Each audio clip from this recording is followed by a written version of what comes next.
And you probably wouldn't carry on doing something, but I think it's certainly very him to just feel flat out.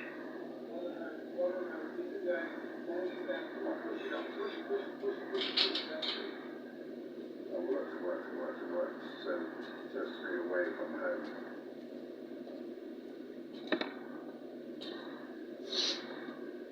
Life was completely second rate.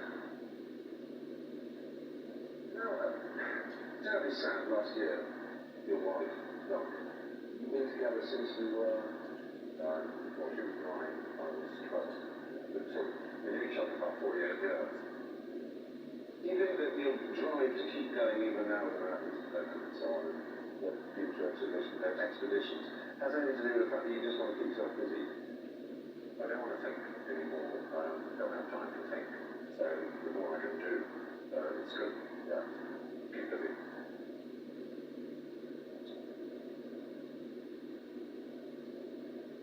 You went up Everest.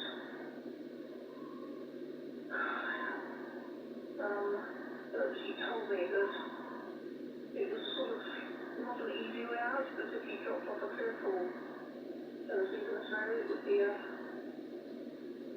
option. Because he had no motivation to go on after getting done. But he turned back because he felt his heart go.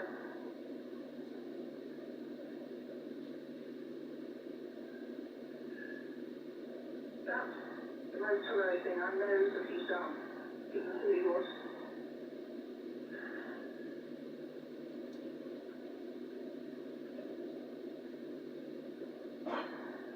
His instinct to survive is stronger than his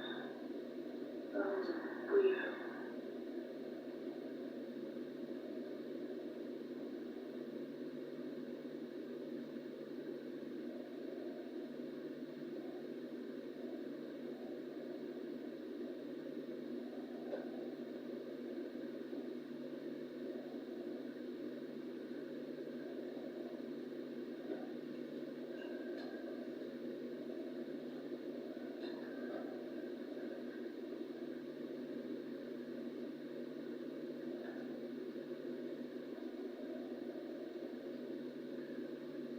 Getting ready to go into the sea to get rid of suspected Parkinson's.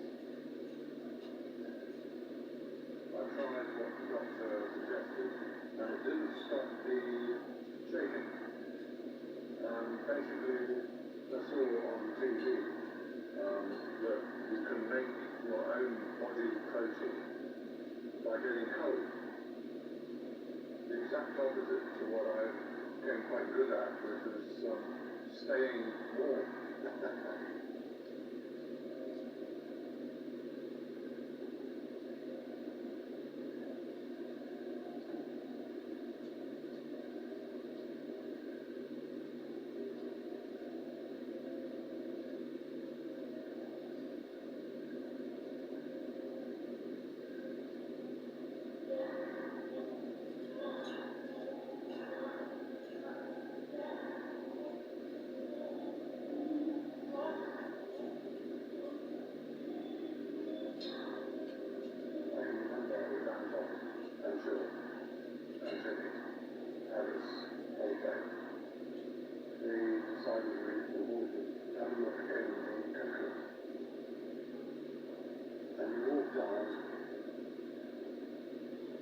Side and on that side, each person is domes to the sky, domes to the sky, domes to the sky, 12 high.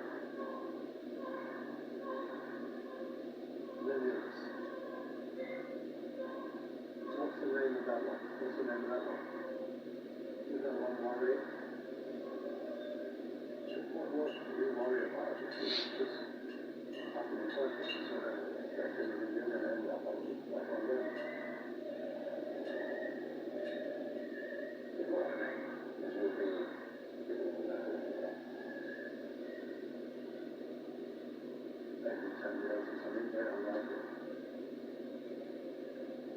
I don't worry about that because of what you said.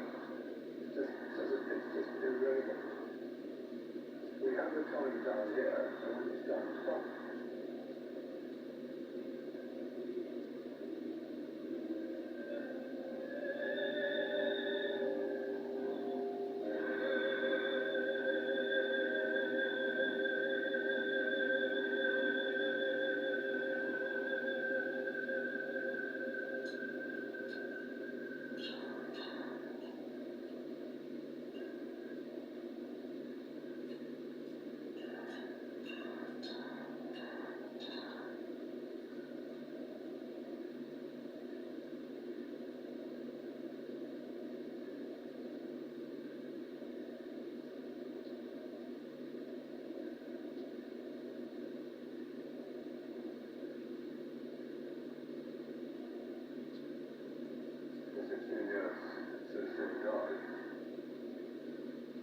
Probably only come into the house for like a bath or watching TV.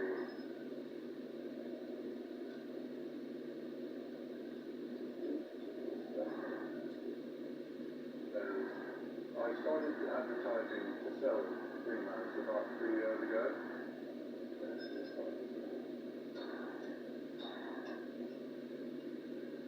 house, this was Ginny. Ginny's gone, the house has lost that anchorage. But the place brings back the memories.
Very funny, that's so wonderful.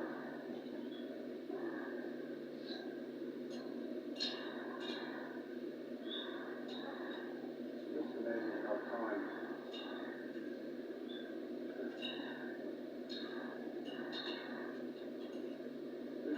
a memory which you've totally forgotten ever existed, and all the happiness that was involved.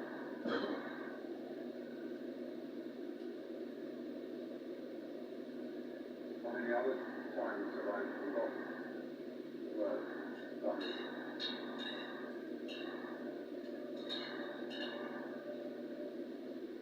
But the other time, we made it the way we wanted it to be.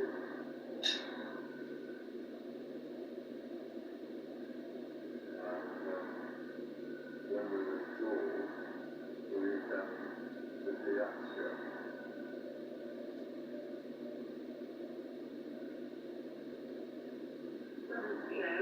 Not long before he died, she looked at me and said, I said to her that he must remarry and have a child. Yes, that was it. She was desperate for him to have a child because she knew that's what he wanted more than anything. So, she didn't want him to move on.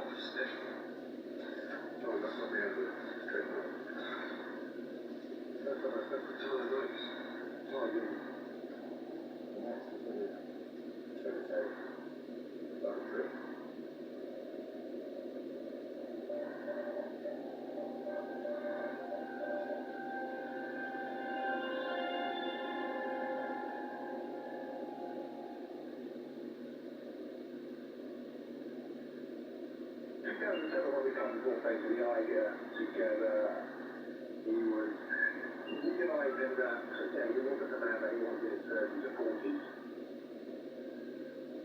He was coming to terms with that sort of fragility. And he didn't own internal battle, that he thought he was more than the impregnable fortress that perhaps he once was. Often find I literally can't do moves which other people can do, where there's a particularly tricky grip which has to be on the left hand. Yeah. That's very important.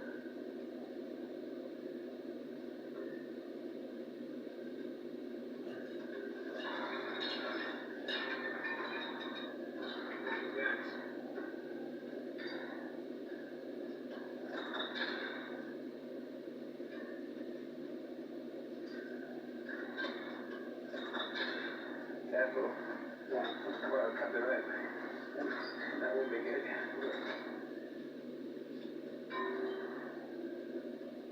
The round basically hanging completely above the void.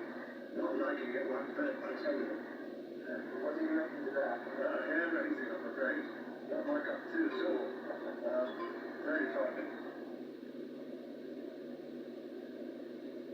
It's a pretty interesting, rich time to be around Ram. He's still going through all the emotional rigmarole of Jimmy Glasson. Definitely was sister, was thought that pass away. But he's dealing with a lot of that emotional imbalance. And it was also the time that you first got together with Lewis.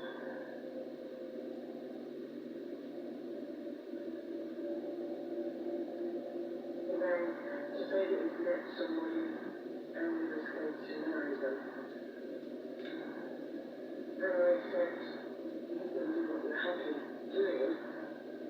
You just want someone to be happy that you love, don't you?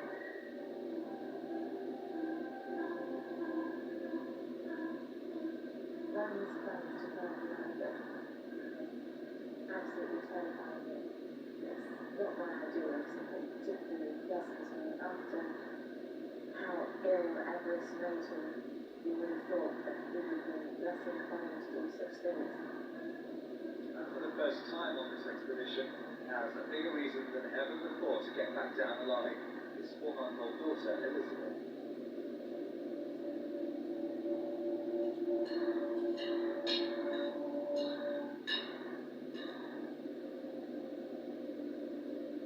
Those of us who were close friends of his were told that because he was marrying again, that his life was going to change. Those particular chapters had closed involving older army friends like me, and that he was heading off on a new life. Everything was separate and so I think he's, yeah, every part of his life. We were in a compartment, and Louise was definitely in a compartment. My whole world, every person she spoke to would bring up Ginny and this and that, Ginny and that, and so on. I wouldn't have liked it if I'd been Louise.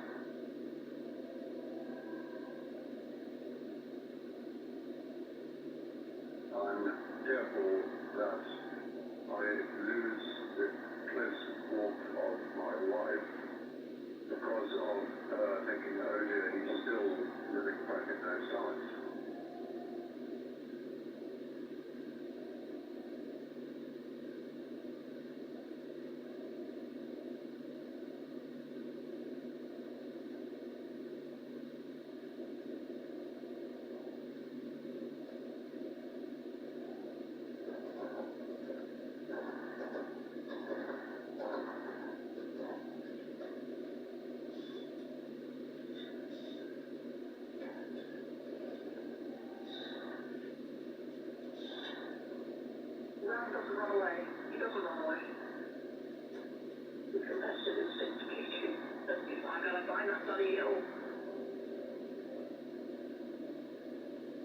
spent time mucking for the explorer Sir Ranulph Fiennes was become the oldest Briton to scale Everest. This morning, the 65-year-old finally made it to the top of the world.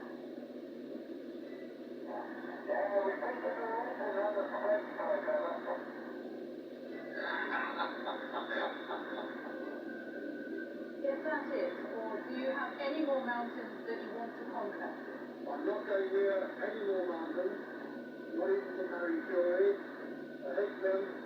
1,500 feet on X4 is quite high enough, so that's it.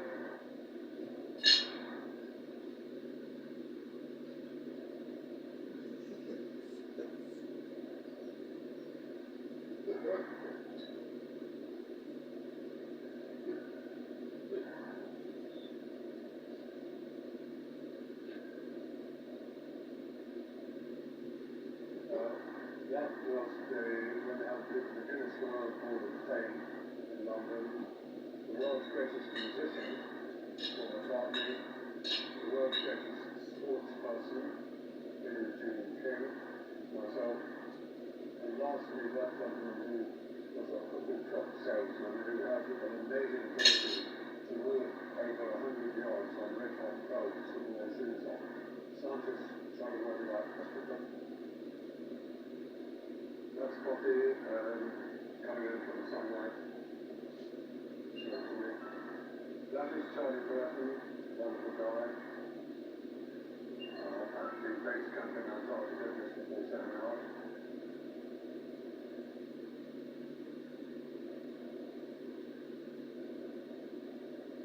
So I really wanted to focus on what you can.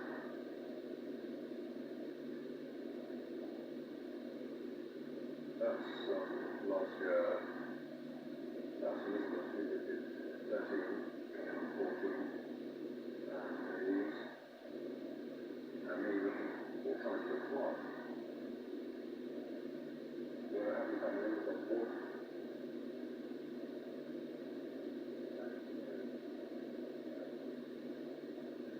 I find it's wonderful, and it means that you have a complete life.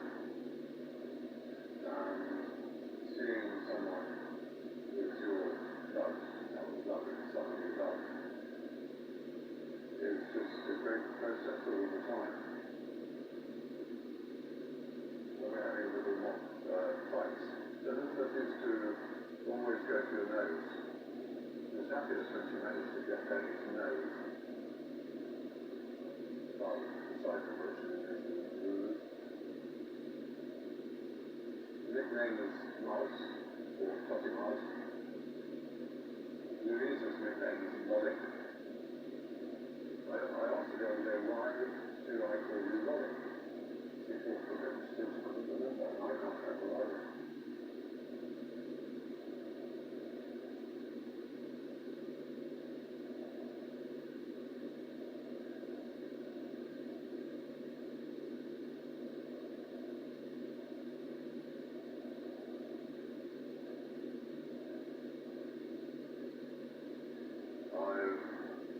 Made a plan based on statistics.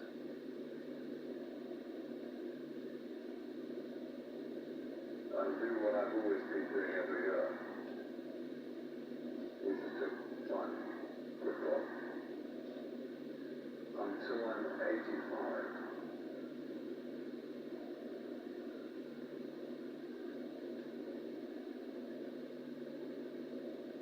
Year, I'll have to find something else.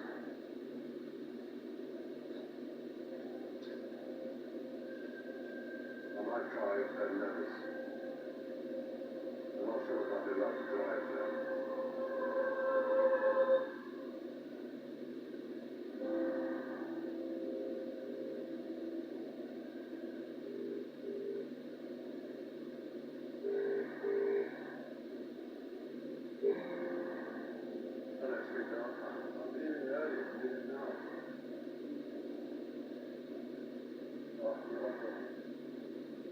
Very, very nice.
tired and nervous.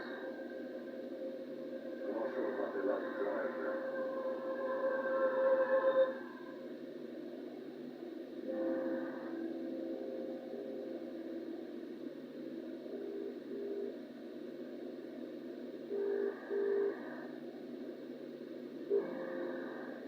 Hello, sweetheart. I'm leaving early. I'm leaving now.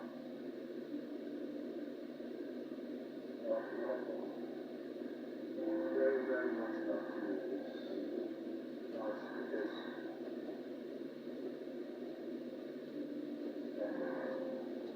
lots and lots of love. Everything's on.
After spending too much time in civilization and the hustle and bustle of life, it's so important to seek quiet, remote places and really understand nature again and understand yourselves and each other and how important that is to bring back into your day-to-day life.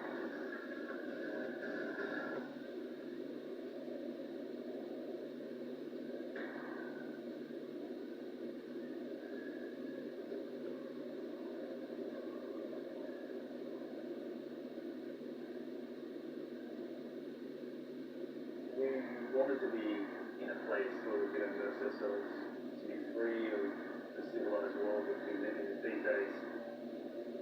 We're in a place of really true wilderness, and there's very few other places left in this planet. We've both been hitchhiking for many years now around the world, and this is an opportunity to really challenge ourselves and step out into unknown territory in an environment that's like no other around the world. The plan for the trip was for us to do a 2-week self-supported sea fighting expedition on the entire continent. Something that not many people get to do. So sea hiking is such a wonderful means to travel and explore. You're under your own power and esteem. It's such a beautiful, quiet way to experience the wilderness and have incredible interactions with wildlife. It's such a rare thing to undertake in the Antarctic with a sea kayak expedition. Extended sea kayak trips really are something probably they challenge you across the board, from physical demands to some of the more emotional demands, and it really takes some skills across a whole raft of different areas, and that's a challenge that we love. That's why we want to take on this pursuit. The remoteness that you have to undergo to get there, the extreme environment, nothing compares to Antarctica. And we wanted to challenge ourselves and put ourselves in that environment and really connect with a place so isolated and so remote.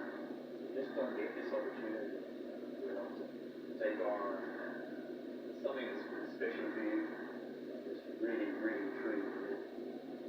Living in a place of true wilderness, there's very few other places like this. Antarctica is one of them. Go deeper into one's being, go deeper inside, to understand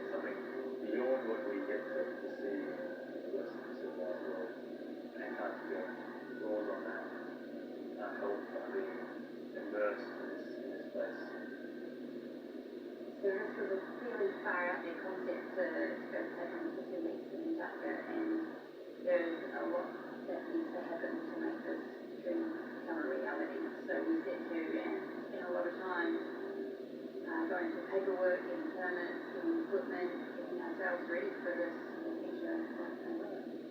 Took a lot of time. A lot more time than we ever did. A lot of the gear we needed for this trip can't buy on the market, it doesn't exist. And so we had to go about designing and building some of our own equipment. We put more effort into packing for this trip than any other we've ever done. We had to be really calculated about what we took. We had very limited amount of space, and ultimately we narrowed things down to pretty much the bare minimum of what we needed for this kind of trip. We've done you and analytical spreadsheets as to what was coming and what was going. There weren't any discrepancies over what was being packed or not. We agreed on most things. Even though there are a few more blocks of chocolate packed than what was probably needed, but no, all in all, we packed really, really well for this trip. Ultimately, I guess it's our safety really depended on happiness, getting it right.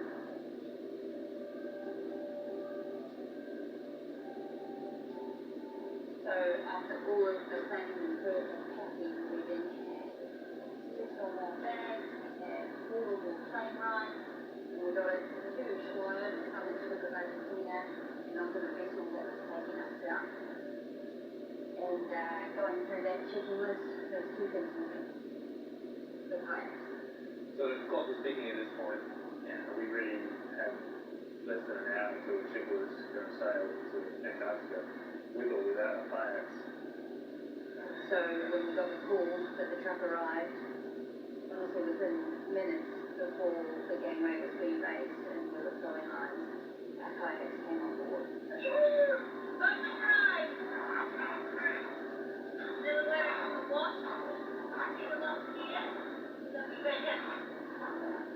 Huge relief.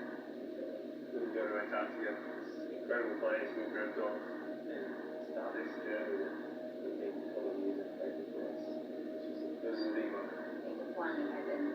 It was a leave behind Schweier, civilization and the hustle and bustle and just begin this journey of exploration of isolation.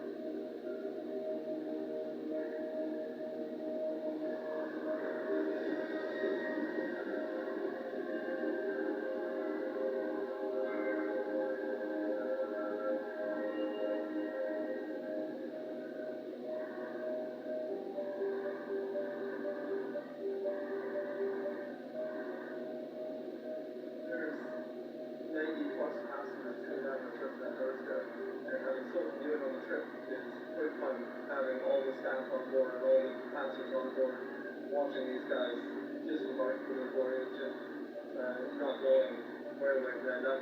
You're stuck in your own range for 14 days, potentially stuck in a little tiny tent in howling winds in the middle of nowhere with no support around you. That'll get you thinking. It's going to be cold and miserable and just a painful experience, but at the same time it's going to be an absolutely fun experience. I'm extremely jealous that they're paddling one of the most remote places on the planet, totally self-supported. They're going to have experiences where you're just sitting totally still listening to the environment around you. There's no plane overhead, there's no buzz of cities, there's no cell phones, there's no connectivity, just totally remote wilderness.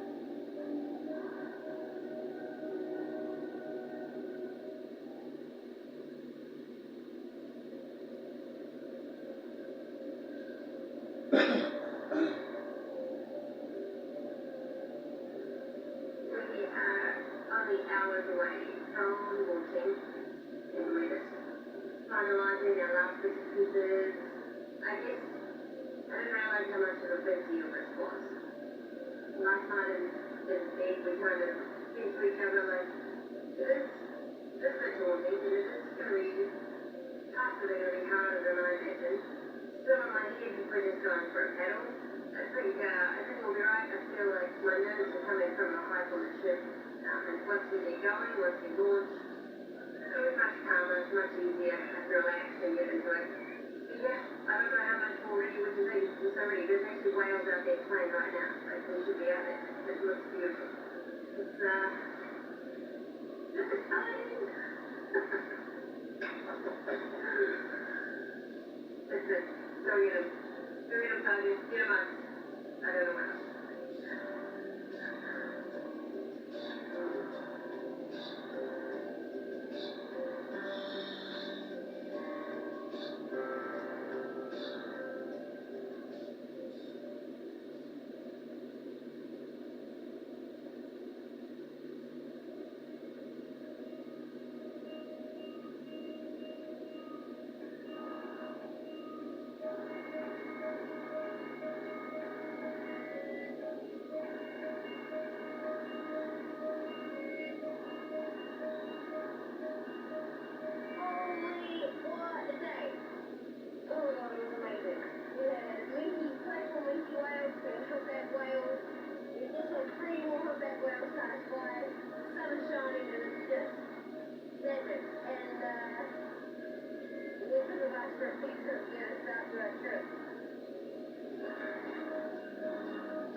What's up? Okay, thanks, man.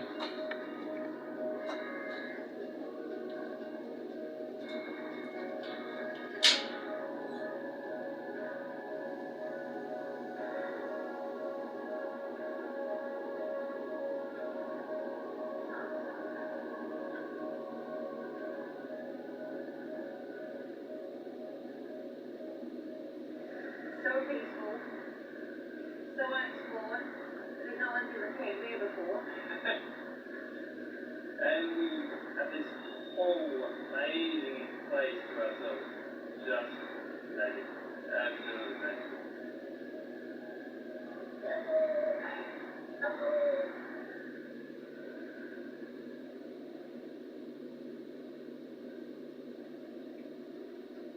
I've known some people for better part of the past 6 years now. They have their strengths and weaknesses, both of them, and they complement each other extremely well. You encounter things very logically and systematically. You see weather patterns and these patterns are developing, whereas souls potentially charged with safety. They are not working together. Well, do enjoy self-challenge, but I far prefer the experience and adventure with someone else to share that sense of achievement and the joy of success together. Also, it means someone's there when you fail to lean on and can support each other through it. There's very few people who I do this with. There's very few people who understand. And they're willing to understand, let's go on an adventure like this together. You have to have someone solid. You don't want to be worried or looking after someone the whole time. And I know you can look after himself. So if they're both solid, then you can start to be there for each other in different ways. You can challenge each other. You know how far to push each other. It's a good dynamic.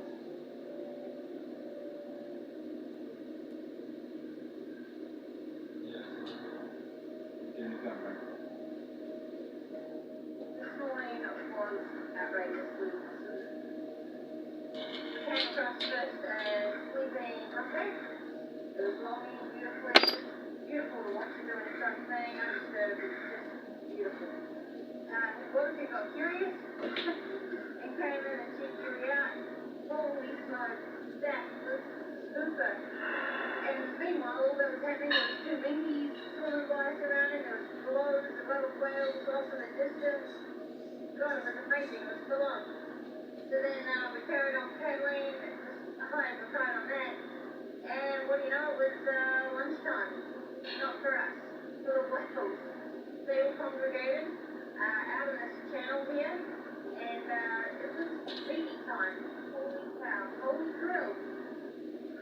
There was probably 10 or a dozen just lunging, feeding. There must have been so much krill out here. The tide was just pushing it through or something. It was amazing just watching them feed. So close as well. We were backing away. We were like, holy, we don't want to be underneath that. Like, they're not at all aggressive towards us or really dangerous. They're just so intent on feeding. That's what they're doing. They're going crazy. They just want 3.5 ton of krill. That's all they want. And working hard to get it.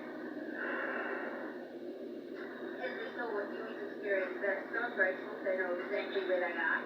He was 10 meters from Huey's kayak, and he knew exactly where it was.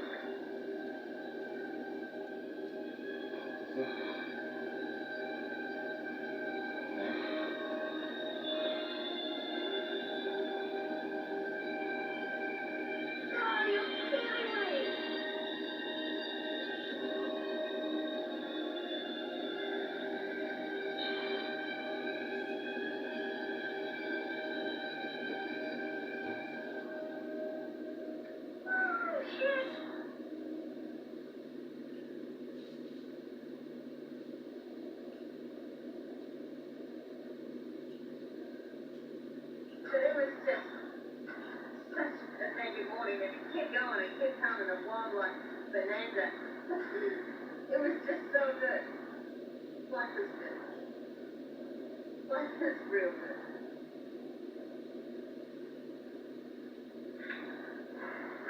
He's right there. Oh, what did you say? Tail, oh, right outside that door. Oh my gosh. Winner.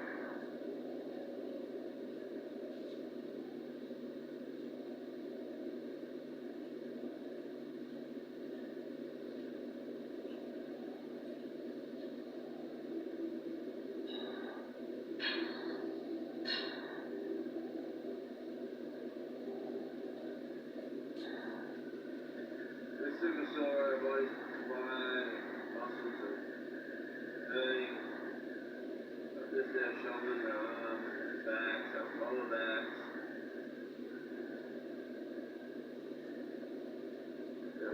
Really starting to feel the effects of being in the cold for this long. But this is stuff that's really taking effect. We work hard. Other than just the pain and tenderness, good release progress from that.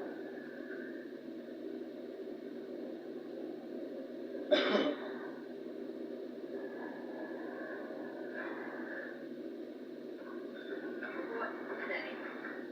I had my arm handed to me. I didn't think I would struggle so hard to sit there. But I did today. And it's been a wake up call. Which is good. And it looks like the weather's pretty rubbish for the next 3 or 4 days. So we might get to know Rosie over the weekend quite well in the next 3 or 4 days. We'll see how it goes. But we're in a pretty exposed sort of area in terms of lack of shelter from other islands. So the weather needs to be pretty dead calm before we're going to take off and make a big crossing for something like that. So we'll just sit and hang tight until the opportunity presents itself. Otherwise, I'm going to drink some more chocolate, crash out, maybe ask for my sister and stuff.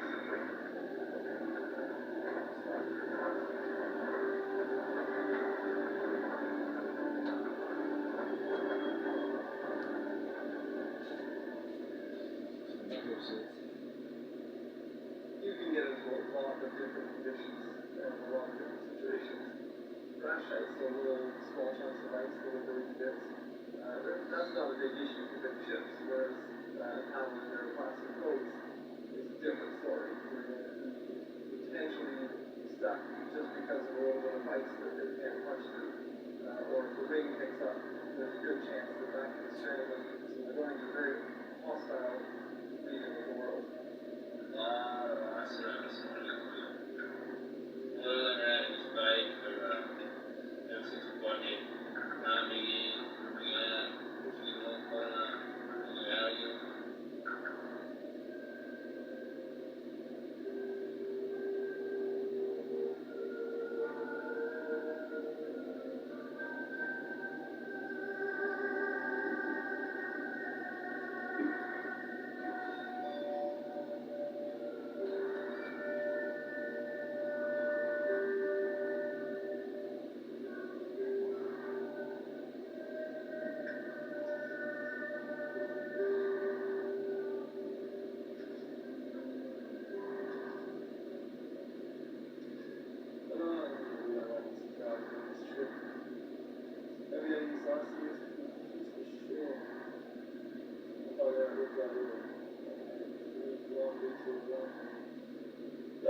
nothing to describe how lucky we are, how much we have relished in this challenge, how fantastic it has been, how hard it has been. That we're truly blessed today. He woke up early to deal with the call of nature and he came back and woke me up so many times sleep that he got it out. Oh man, it's been like this all morning since 5 a.m. we've been up. We had breakfast outside. Oh man, it was just magic. Just kind of calling us saying, don't leave. And as much as I don't want to leave, I don't want the peace and serenity and the wilderness. I don't want that either. At the same time, 14 days it's been challenging. We've come almost 100 miles. I think by the time we sail to the ship today, we'll be around 100 miles. And my body is tired. I'm tired. Although right now the sun's hitting me and recharging me with some good energy, but it's I'm ready for a shower and a meal that doesn't come from it. Like it's a crazy moment actually. Seeing the ship come into view and going back on board, it's probably going to be a bit overwhelming. It's just been you and I, 14 days. It's going to be fun to the house. People that are kind of Julie and I, for the past 15 days, have worked so well together. Like we always do. I wouldn't have undertaken something like this with someone who I certainly wasn't comfortable with, and yet it was someone that I felt I couldn't handle 15 days with. And if anything, it's just made us stronger. We're a pretty strong team to start with, and this relationship. And this is really not only been something so magic to experience, but to share it with him as well. It's just, yeah.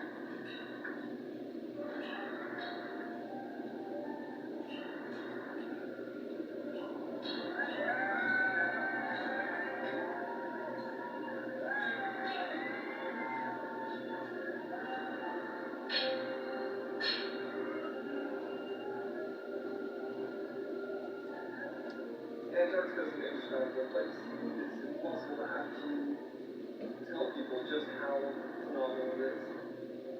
When you're sitting there, totally quiet, there's no one else around you, there's humpback whales breathing in all directions, and there's seals swimming around, and penguins sitting around, and icebergs around you. You can't help but just stop and admire it and wonder what's happening with it, and where are we going with it.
Hello.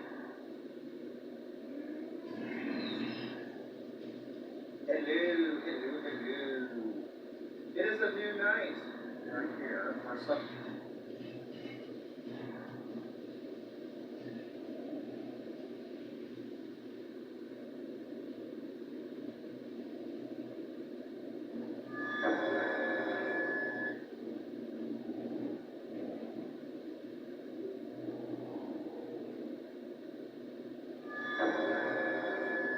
It was such an ugly deed.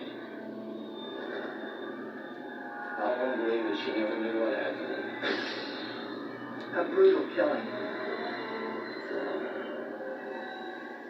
There was never a motive to kill a 16-year-old high school cheerleader. A dark mystery with multiple suspects. Did she get kidnapped? Did somebody pick her up on the road? It's almost as if he was trying to insert himself into the investigation. He had a reputation of being a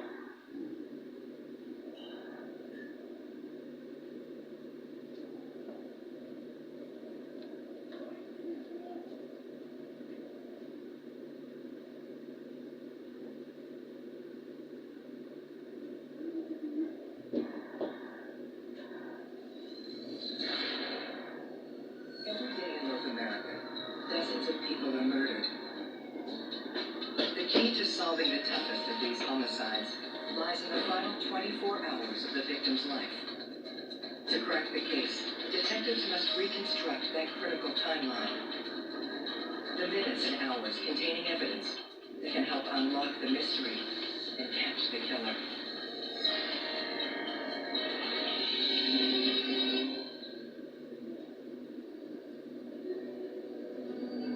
The border between Texas and Oklahoma is one of the least populated in America. Monte County, Texas, and Jefferson County, Oklahoma, are only separated by the Red River. You've got farming communities on both sides, working class for the most part. You really wouldn't know if there wasn't a bridge and a river there that you were crossing the state line.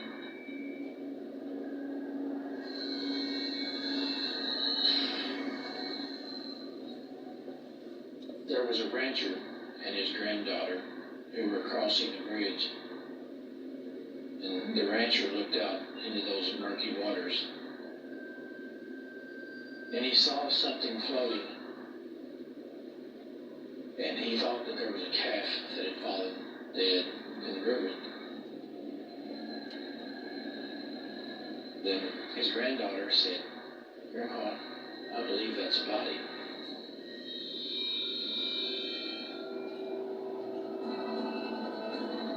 When police arrive, they find the signs of a violent slaying scattered across the landscape. The victim had sustained severe trauma. And all of it from the rear. The back, the buttocks, the shoulders, the head. It was consistent with a high-powered shotgun. They were shot 9 times, which is not normal. That's overkill. We were able to determine from the autopsy that a particular brand of shotgun shell was used, and it was Winchester. The forensic odontologist compared the dental records with the x-rays of the victim, and they matched up perfectly to the missing cheerleader from Waurika. 7 days earlier, Heather Rich had vanished from home 37 miles north in Waurika, Oklahoma. Heather was a 16-year-old girl that wanted to be popular. She was pretty. Everybody knew her. Heather was an intelligent girl. She had a good, caring, loving home. Came from a good family, good people. There's never a motive to kill a 16-year-old high school cheerleader. A a joint homicide task force, including Lydia Williams from the Oklahoma State Bureau of Investigation, Lane Aiken of the Texas Rangers, and Chris Hamilton of the Montague County Sheriff's Office, must now determine how Heather's young life ended. It's imperative to establish a timeline in a disappearance. You have to come to know the victim. You have to come to know the victim's families and their acquaintances.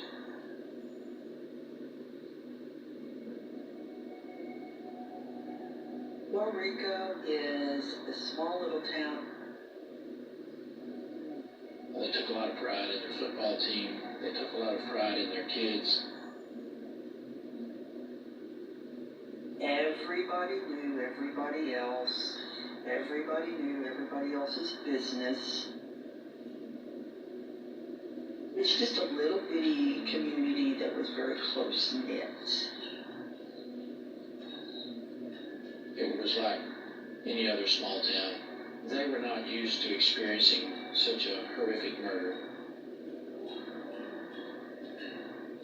Her parents were shattered by the events that had occurred, and they were exceedingly cooperative with the investigation.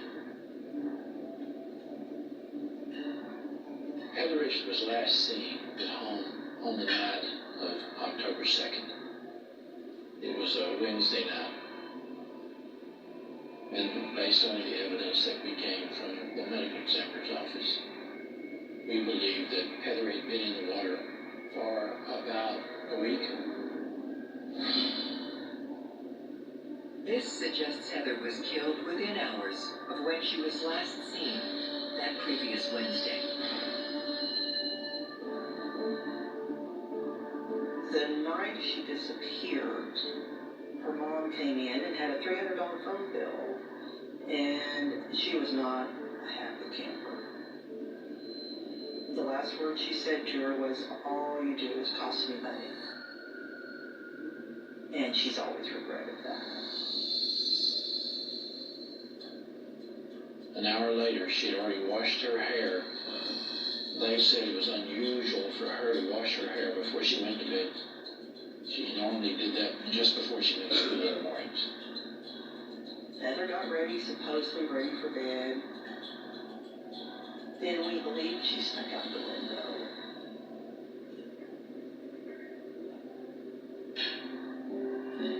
The next morning, Heather's parents go to wake her for school.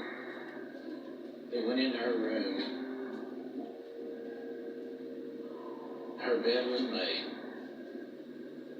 and Heather was not in the bed. Parents' initial reaction was panic.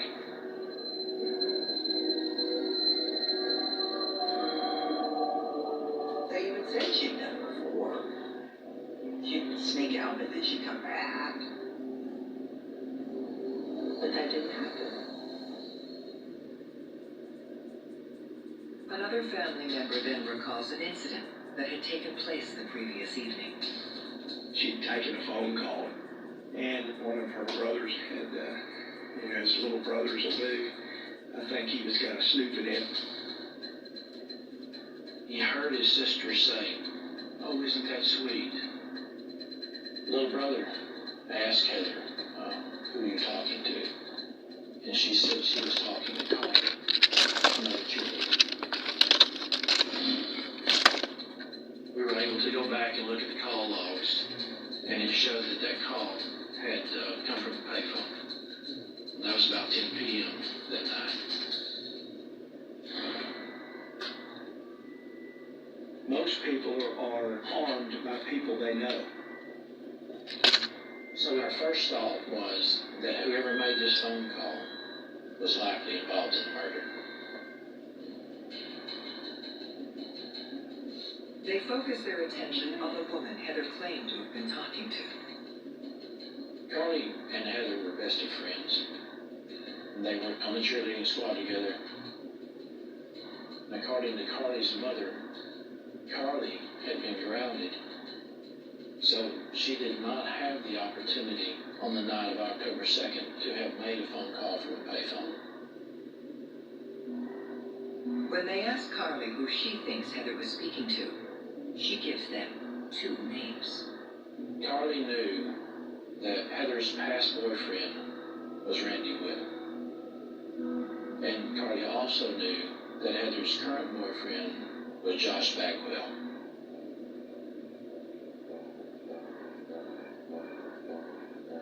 Randy and Josh were friends, and they both had fond feelings for Heather. Carly told us that in Randy's mind, the relationship between Heather and Randy had been extremely serious. But that was not the case with Heather. Heather had actually broken off the relationship and then had taken up with Josh Bagwell. That type of situation is wrought with difficulties. Either one of those two would have been easy choices for who she was talking to that night. Being in love is a dangerous thing. You can't necessarily anticipate how you're going to react if you're spurned, or if someone else steps into the love triangle.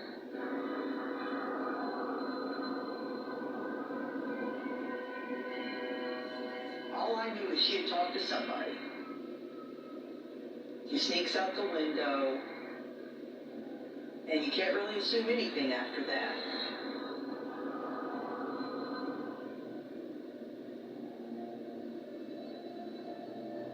Detectives focusing on the murder of cheerleader Heather Rich have their first 2 suspects. Her new boyfriend, Josh Bagwell, and her ex-boyfriend, Randy Wood. Randy Wood was an impressive-looking young man. Dark-haired, physically fit, looked like a typical high school football player. Randy was highly regarded in the community. He'd even been elected homecoming king, so he was very popular on campus. He lived with his grandma, who supported him. Randy didn't have a lot, as opposed to some of the others. As football practice was closing, I sat down in the locker room with Randy. He recited what he recalled of his activity during the night when Heather came up missing.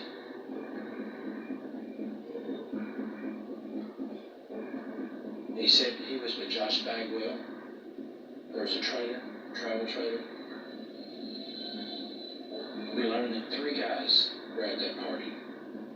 Randy Wood, Josh Bagwell, and Curtis Gamble. And they had been playing dominoes and drinking. And then like 10:30 at night, Curtis and Josh and Randy had gone into a little town named Comanche, want some food, and then came back, and they had just crashed at the camper. But they had not seen Heather.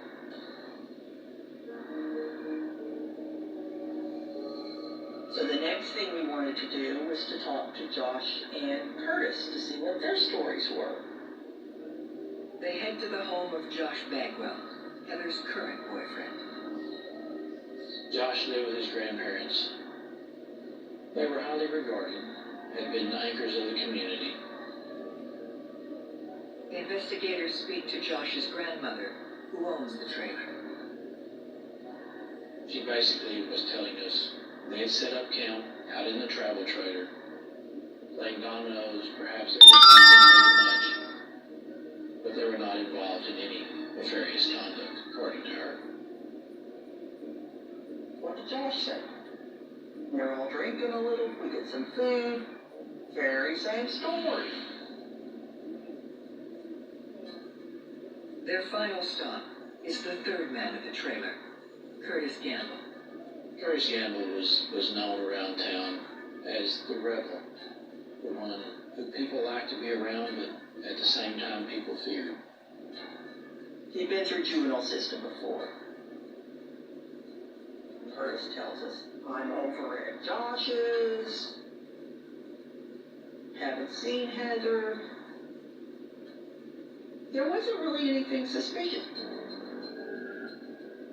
They pretty much corroborated what they were doing that night, and it didn't concern the death of Heather.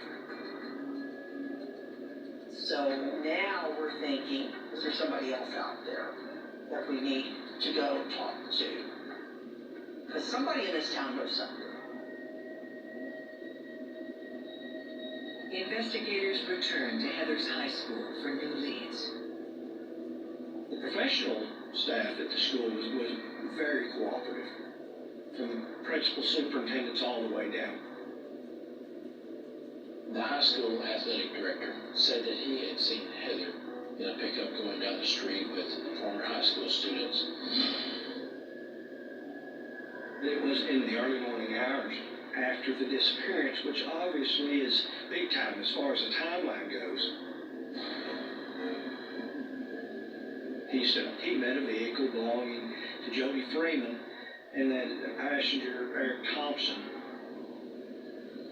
and claimed that in the vehicle with Jody and Eric was Heather Ridge. Detectives need to question the young men about the sighting. They start with the owner of the truck, Jody Freeman. Jody admitted they was out riding around, messing around. But Freeman denied the fact that Heather had been sitting beside him. Jody claimed he really had no relationship at all with Heather, just knew who she was. So we go to Eric Thompson. He said he knew Heather, but he also claimed that Heather hadn't been in that vehicle, that he had not seen Heather that morning. With both men's stories matching up, the team must find another way to determine if they are on Heather's timeline. They speak to Eric's girlfriend. She claimed he was home the actual night of Heather disappearing. This means he could not have been the person who called her from the payphone the night she left the house. She was able to place him at home at the appropriate times. Get a good feel of how comfortable people are on what they're telling you, how they're able to recount the events of that day. Their stories were consistent with one another's, and the other facts and circumstances that we could confirm completely led away from them. So we were able to eliminate them as suspects. The athletic director was able to identify, of course, the vehicle and the person that was driving it, and he was correct in identifying the other male passenger. He just misidentified Heather. These people are doing their best to find Heather, just like you are, so that's where you get the false sight. As investigators continue to canvass the town, a new name starts to come up with increased frequency. I learned from my conversations that there was a man by the name of Craig. Craig had a reputation of being a rough and tumble person that was on the criminal side of the law. Craig was older, full-time employment, wasn't a high school student. We knew he was furnishing marijuana and or methamphetamine to some of the school kids. And he had allegedly furnished marijuana or methamphetamine to Heather Ridge. It was thought that there was some sort of narcotics transaction that he may have been involved with that Heather found out about. Heather might have known something about that, and that's why she was killed. Craig is someone that's getting the finger pointed at him, and someone that we need to focus on.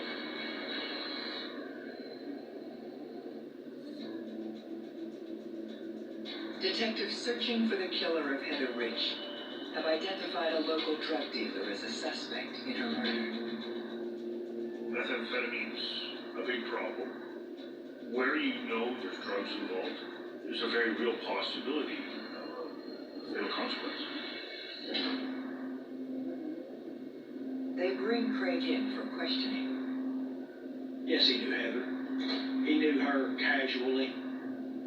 They weren't in any sort of relationship together. Didn't hang out together. He did admit that he had provided her with alcohol, but he denied any knowledge, any involvement in any form or fashion with her death. Craig said that he hadn't seen Heather since a football game on September 20th, 2 weeks prior to her disappearance. We focused on his timeline, where he was the night that Heather disappeared, what was his work schedule, who could alibi him. He is more than willing to provide his alibi corroboration. Craig claims he was at home with his mother the night Heather disappeared and went straight to work the following day. His accounts of his whereabouts and his activities leading up to the disappearance of Heather was corroborated through witnesses and through his work history. There were some folks who believed Craig could have been involved because of his alleged drug dealing ways. But to me and to the other investigators, this was not a guy who would commit a murder. Pursuing the drug angle further, investigators focus on Heather's peers. The youth, the high school students, was a bit of a closed society. They were hesitant to talk to the police. There was an obvious mistrust of law enforcement. Could be a number of reasons why that was. Number one, there was a little subculture in Warwick, Oklahoma, of narcotics. One of the big reasons in small towns why kids get involved in drugs is absolutely, without question, boredom and lack of opportunity. People will wax nostalgic about small town America, but part of the danger is getting wrapped up in the drugs, the alcohol, and that closed-minded behavior. These kids were going, we don't care who you are, we're not talking to you.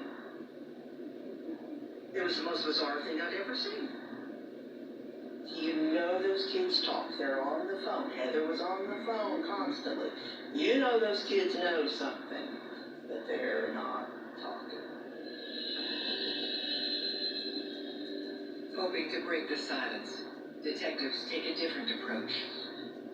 The main reason why we had the tip line was just to get the information to the investigative teams as quickly as possible. It wasn't as if we had hundreds of tips, but we'd have 20 or 30 tips every day. One of the leads quickly catches their attention.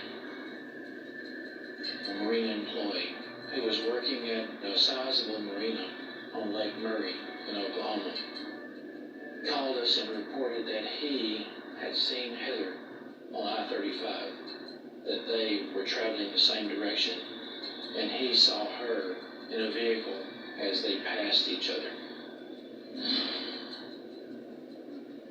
This was on October 2nd, within 12 hours of Heather's disappearance.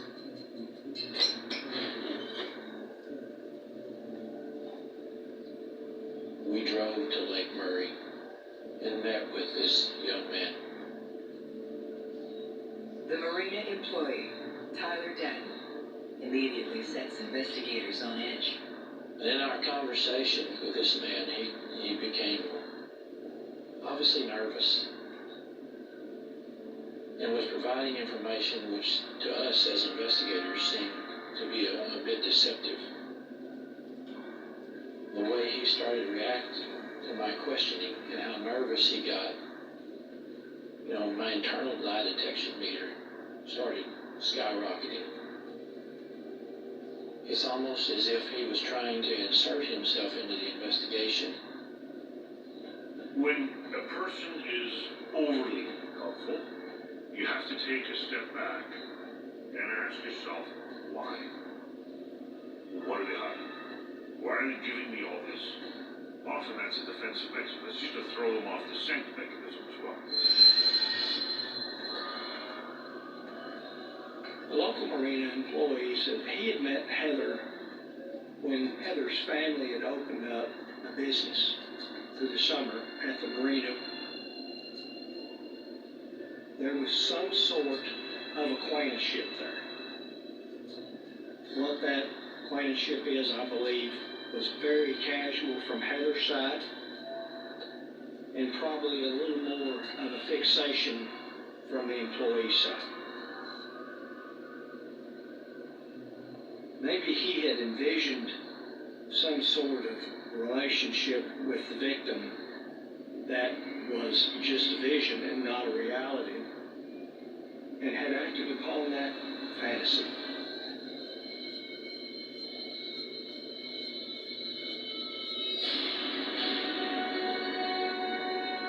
We offered him the opportunity to take a polygraph.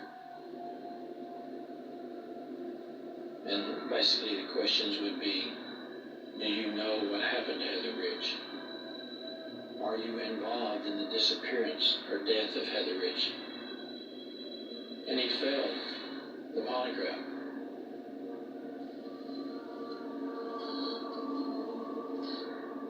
So we continued to think that there was some possibility he had knowledge that he didn't want to share it.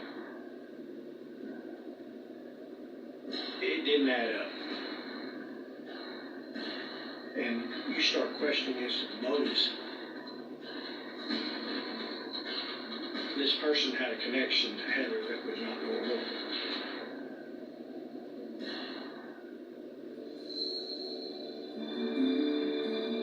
After failing his polygraph, detectives are sure the marina employee Tyler Datton is lying about his sighting of 16-year-old Heather Ridge on the day she disappeared.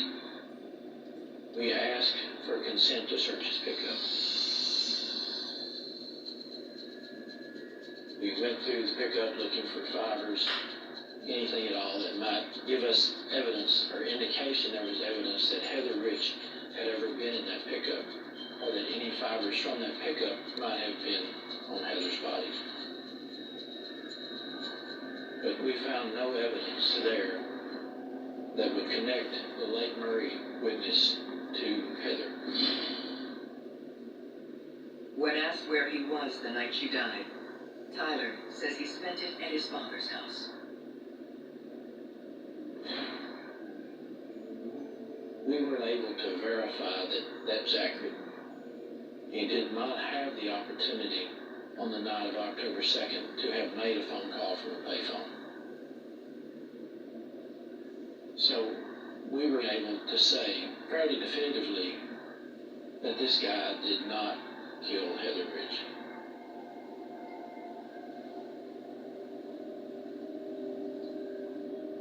This is one of those things that happens so often in a high-profile investigation, because you have people who want to be involved just so they can experience the excitement. And it's for us as investigators to be able to tell the difference. We were frustrated because we'd gone through so many leads and we still didn't have anybody in jail. And there's this thought within law enforcement: if you don't have the bad guys captured within 48 hours, then the investigation may be going nowhere, that it may be classified as a cold case. My wife and I, we had a daughter at that time who was about the same age, bore some resemblance to Heather, and that daughter was high school cheerleader as well. I could not help but think about my own children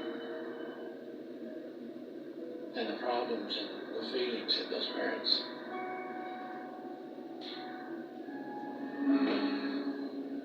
That those parents may have had. And so, as investigators, we have got to provide those answers.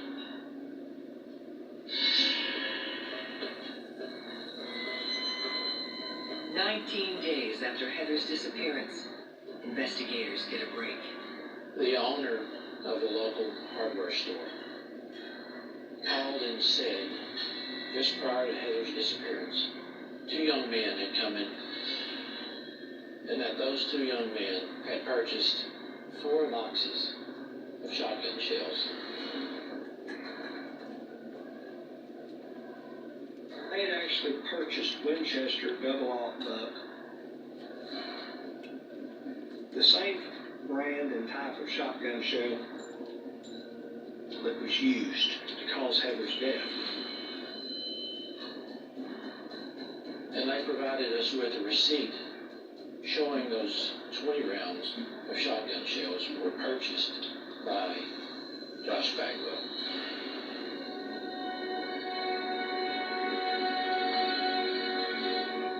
The owner said that there were 2 young men came in.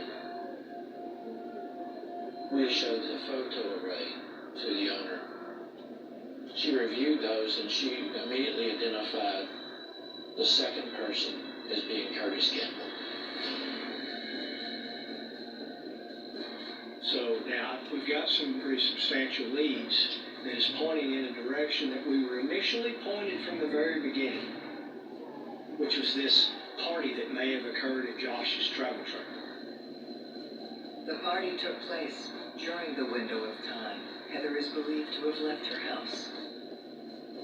We had 3 guys, Curtis Gamble, Josh Bagwell, Randy Wood, were at that party, only a few blocks away from Heather Rich's house.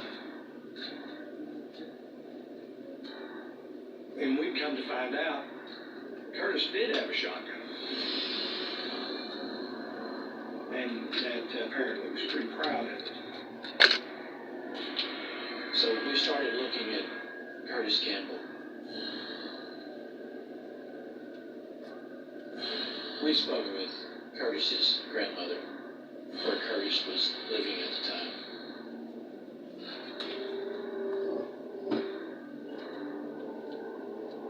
She was concerned about a statement that Curtis had made to her. Curtis told his grandmother that he knew of someone who had been murdered. The grandmother then reveals another damning fact. Heather's body was found off the Belknap Creek Bridge. The grandmother knew that spot. She had been there before. She had taken Curtis there fishing as a child.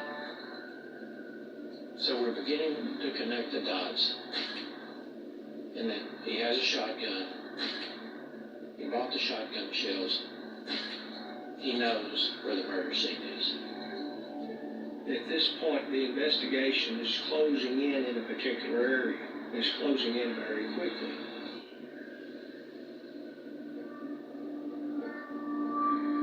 So we decided to call Curtis in on the pretense of talking to him about the shotgun he bought.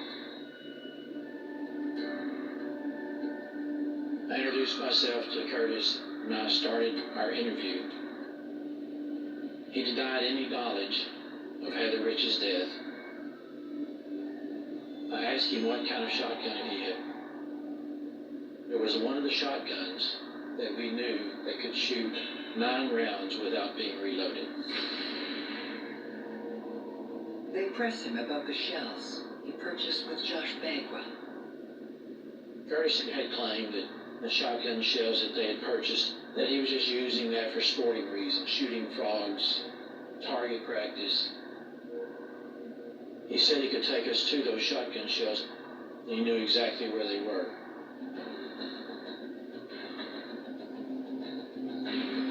We drive back down to the north side of the Red River at his direction, and he takes us to various locations where he thinks that those shotgun shells might have been ejected after he had used it for target practice. We found all kinds of shotgun shells, but we found no Winchester buckshot, none whatsoever.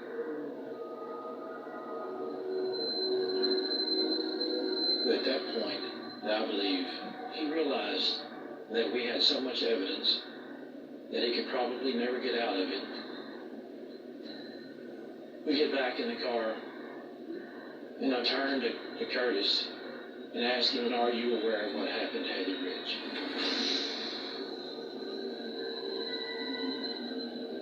Finally, he admitted that he knew what happened.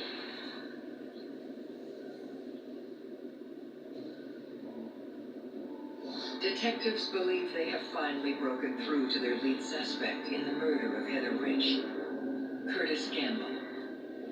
Curtis told a story that he hadn't told before. Curtis says Heather did party with them that night at the trailer, and claims her former boyfriend, Randy Wood, sexually assaulted her. Curtis said that Randy was concerned because he thought that Heather was going to charge him with rape. So according to Curtis, it was Randy's idea to shoot and kill her. And after the statement had been taken from Curtis, we arrested Randy Wood, along with Josh Bagwell. Josh wandered up. He didn't want to talk. When detectives turn to Randy, he offers up.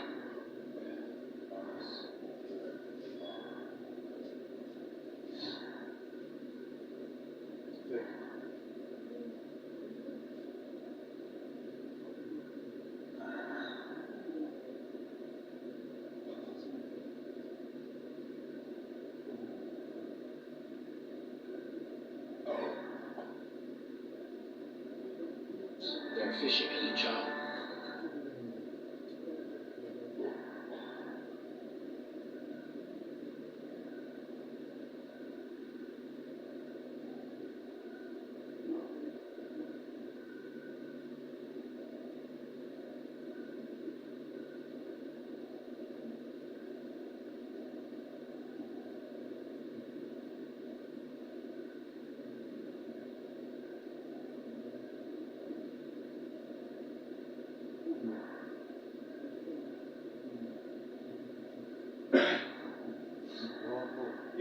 Dude, as jy gou besig hou met iets sê nou, 5 minute as ek nou weer, wat jy aangehou, asseblief, net dat ek jou, asseblief, want net gaan iets ding doen. Ja, ek nou gaan.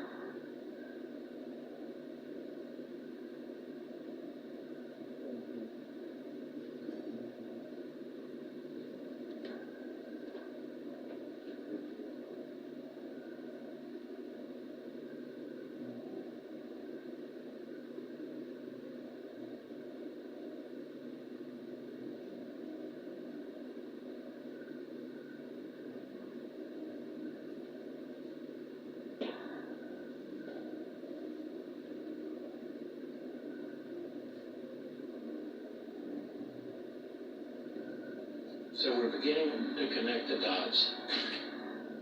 And that he has a shotgun. He bought the shotgun shells. He knows where the murder scene is. At this point, the investigation is closing in a particular area. It's closing in very quickly.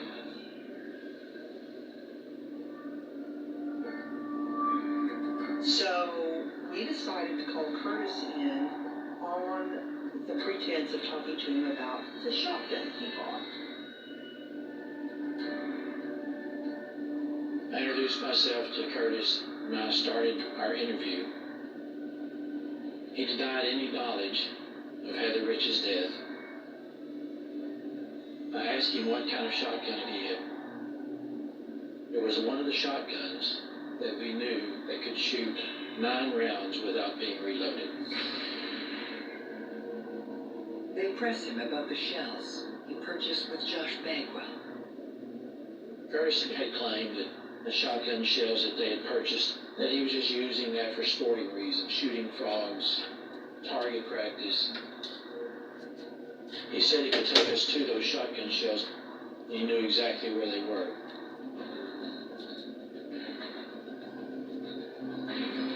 We drive back down to the north side of the Red River at his direction, and he takes us to various locations where he thinks that those shotgun shells might have been ejected after he had used it for target practice. We found all kinds of shotgun shells, but we found no Winchester buckshot, none whatsoever.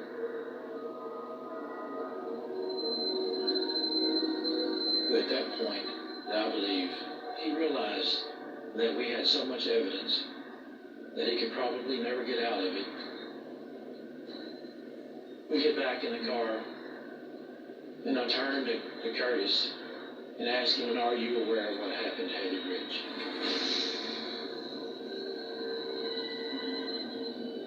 Finally, he admitted that he knew what happened.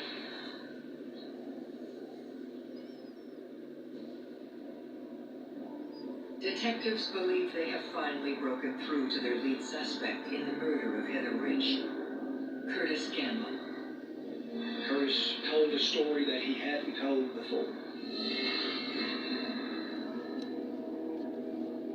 Curtis says Heather did party with them that night at the trailer, and claims her former boyfriend, Randy Wood, sexually assaulted her. Curtis said that Randy was concerned because he thought that Heather was going to charge him with rape. So according to Curtis, it was Randy's idea to shoot and kill her. And after the statement had been taken from Curtis,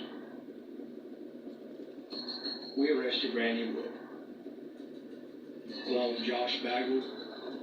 Josh lawyered up, didn't want to talk. When detectives turn to Randy, he offers up a very different story. Randy said it was Curtis who fired the 9 fatal shots, and that he basically sat in the pickup with his hands over his face, knowing what was about to happen. When you have multiple suspects, you have to find a way to corroborate who might have had the firearm on the fatal evening. You're looking for evidence that one or the other is in fact the killer. Determined to get to the truth, the team scours the records of both men and uncovers something damning in Curtis's juvenile report.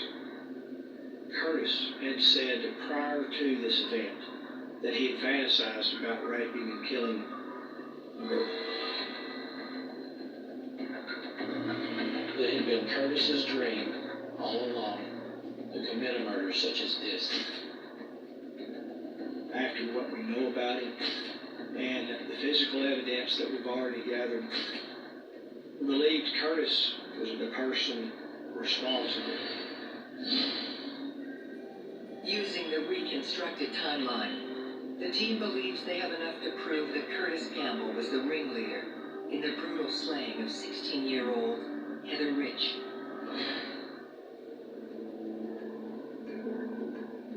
Randy and Curtis and Josh were all over at Josh's camper. They were playing dominoes. They were just having a good time. 2 hours later, the 3 of them get in the pickup, drive to a nearby town to get something to eat or to buy more whiskey. About an hour or so later, Heather received a phone call from Josh Bagwell, her boyfriend, from a payphone. She snuck out of the house. She walked a few blocks to the party that was being had at the trailer.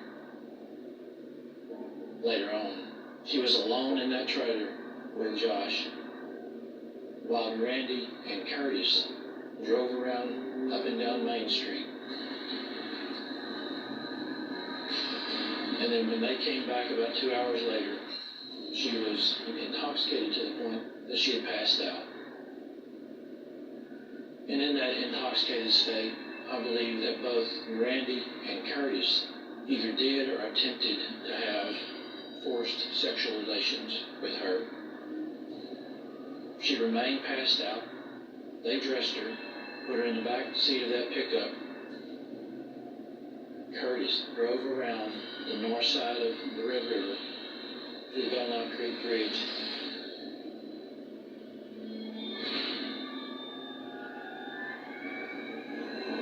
And then he takes his shotgun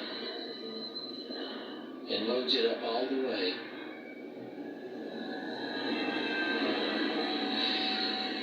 And then he unloads that shotgun on Heather Ridge.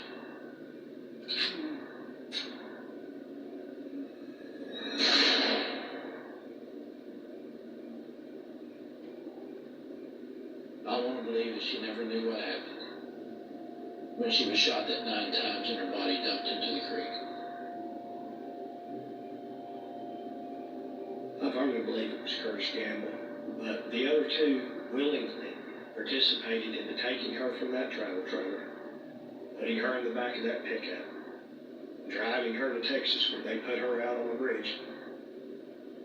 They all knew what Curtis was going to do and allowed it to occur. On October 25th, 1996, Curtis Gamble, Randy Wood, and Josh Bagwell are all charged with Heather's murder. Josh Bagwell never confessed. He denied to the very, very end. He never felt badly about participating in the murder. He provided the shotgun shells, he provided the alcohol, he provided the pickup, he provided the means to commit the murder. Curtis Gamble is the absolute epitome of evil. Gamble was the murderer. Josh Bagwell was his assistant. If there's anyone in the group who has any mitigating qualities, it would be Randy Wood. He lamented the fact that he was involved. Randy Wood was just there and didn't have the courage to stop it.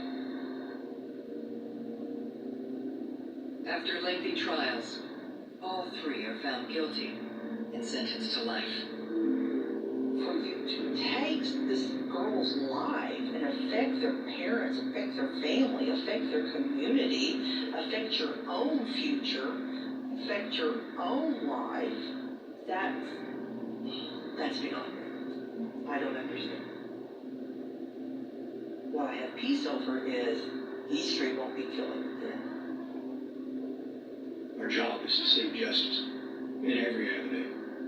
But there really is no justice in the death of a child. I don't know how you close a wound that's been so devastatingly opened. But her mother and father at least have some understanding of what happened to their child. And then those who caused those deadly wounds are paying the price.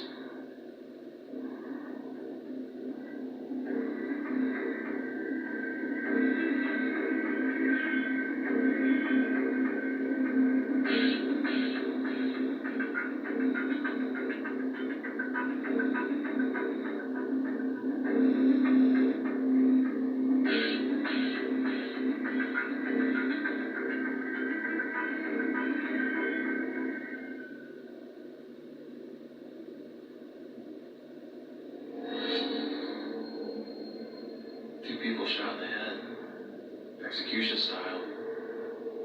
That looks like a hit to me. A brutal killing. Shocking part is that it was a family newlyweds starting off their life. A dark mystery with multiple suspects. She wasn't going to see him anymore because she was dating someone else. They had an argument. He was mad, and he was going to kill him. He had driven by the home. Is it a stalking situation? He kind of ripped him off. And you don't do that to the Brotherhood. The truth will be revealed. He lived a very dark world, and he knew that he was going to be exposed.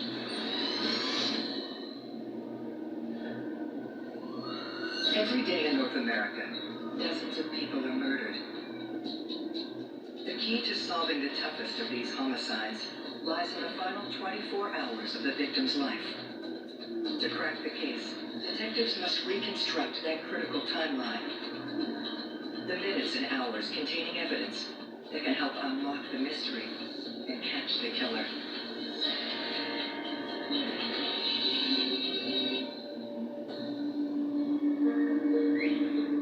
Holland, Michigan.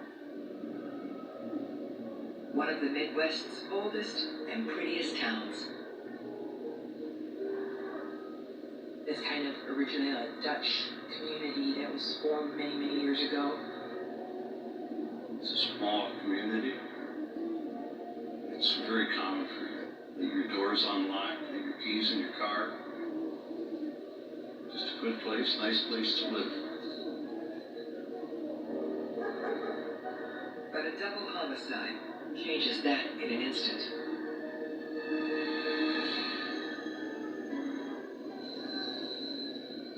When I first got to the scene, I was approached by the responding officer.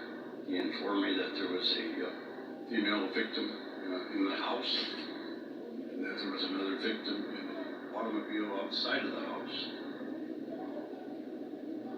The couple are identified as Rick and Gail Brink. The victim in the house was lying on her back in bed. She had 3 wounds in her head. The male victim had 2 bullet holes in the left side of his head. The passenger front window was shot out. So there was at least 3 rounds that we knew of that were shot. He was lying face down. His torso was over the console. And his head was face down on the passenger seat. Detective Lauren Wasink is now responsible for finding the couple's killer. You're on the spot recorder. Reporting to you from Bradford Street. This is the new residence of Gail Brink. It was a family, just newlyweds, lived out in the country, starting off their life. They recently just bought this house with the help of his father. And the house needed a lot of work. Between he and Gail, they done the work over a period of months to get it prepared to live in. Now that we've got that on, at least the soundtrack. They've got a lot of friends, well liked. Gail was always a very social person. Rick was in sales in his company, very respected, doing very well. And the shocking part is the fact there was someone out there who was capable of appealing to this young family. Rick, on the ranch, signing off.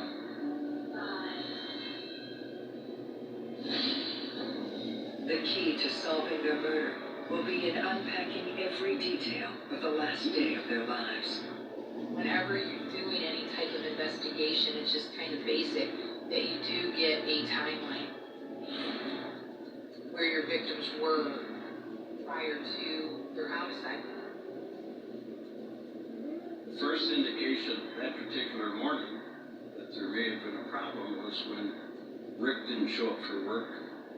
His employer called the company where Gail worked and found out that Gail hadn't come to work. At the someone in the meantime got a hold of Rick's parents. Rick's mother decided that she'd like to go out there and check.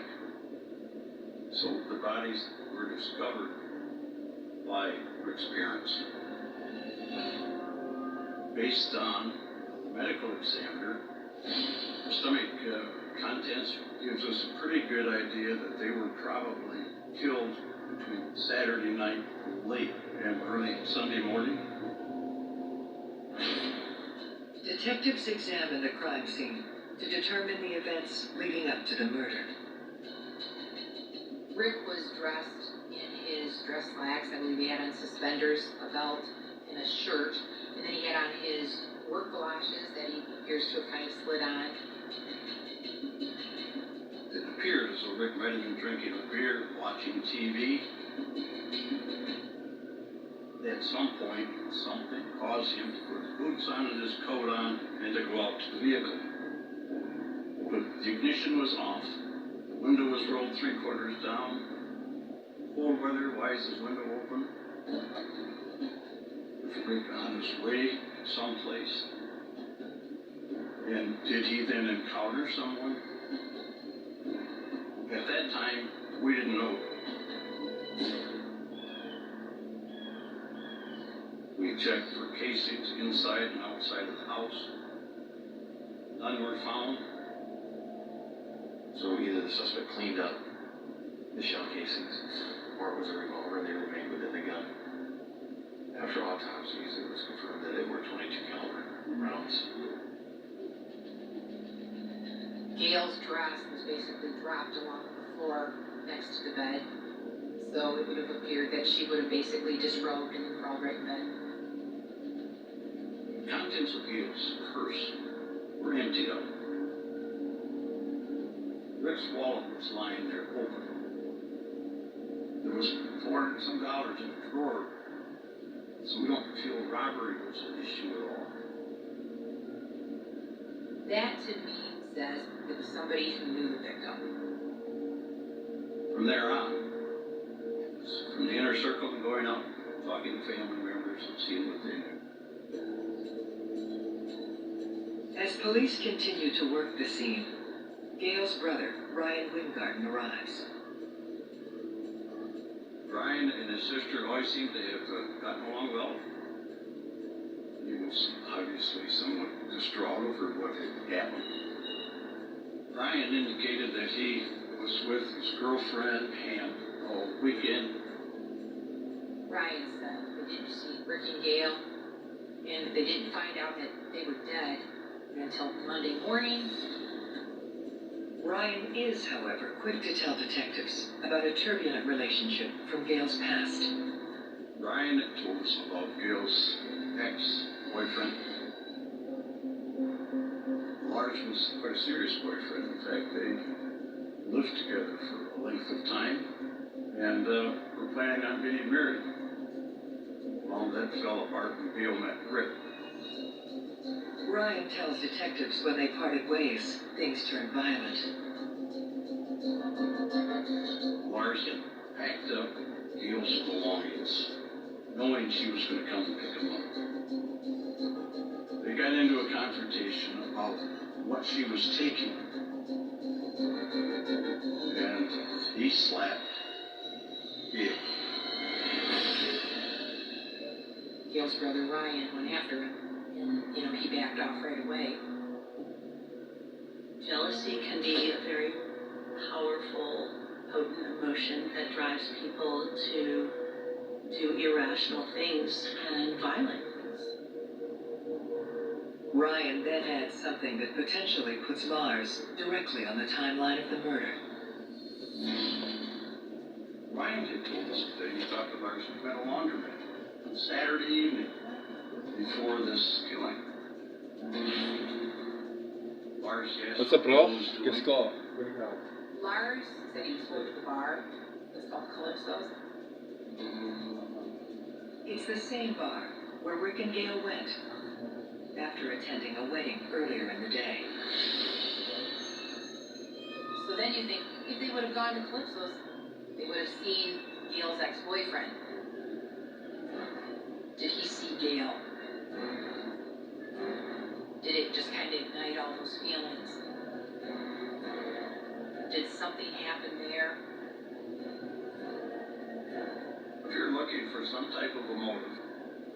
Lars would have had. Detectives have identified their first person of interest in the deaths of Rick and Gail Brink, Gail's ex-boyfriend, Lars. Sometimes an obsession can start with a small kernel and grow. And it can grow to the point where people will commit murder.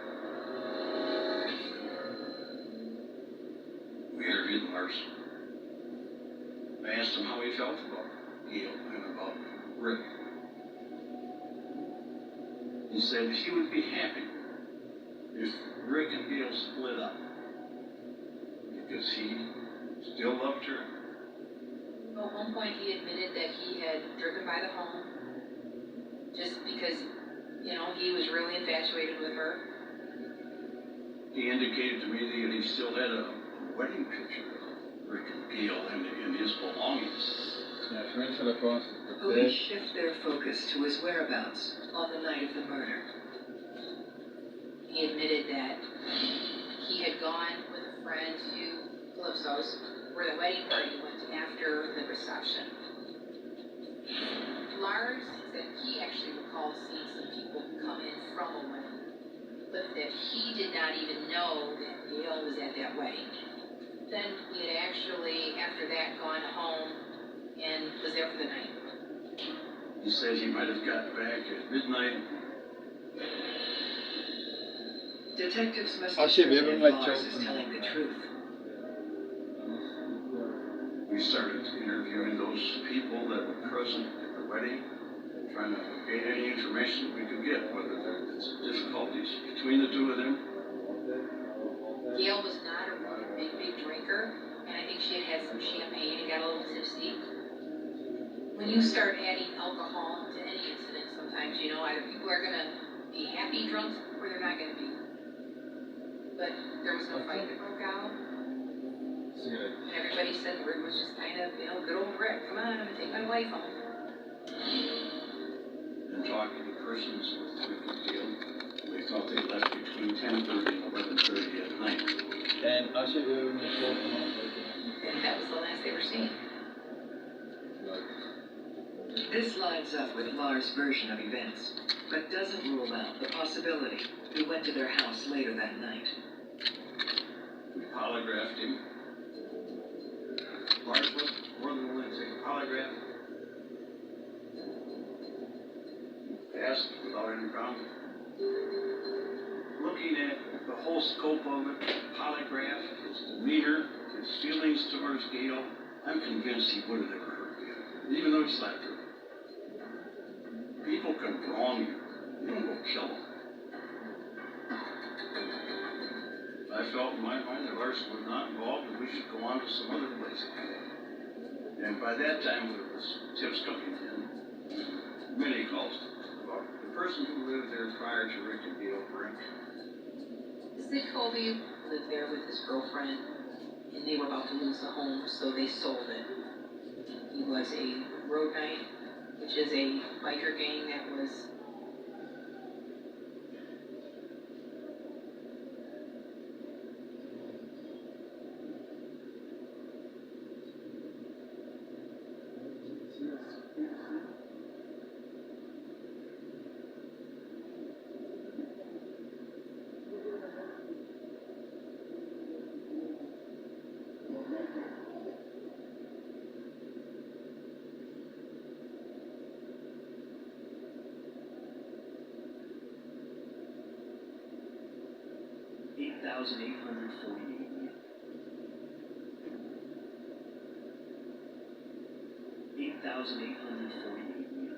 Everyone knows the number, the height of Everest, the roof of the world.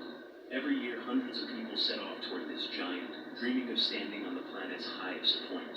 Millionaires queue along the slopes. Business travelers hand over $70,000 for a chance to snap a summit selfie. Everest has become a symbol, a dream, an achievement, a triumph of human will over nature. Children and elders have climbed it, along with blind mountaineers and climbers missing limbs. The Japanese adventurer Yuichiro Miura reached the top at the age of 80. The American heritage.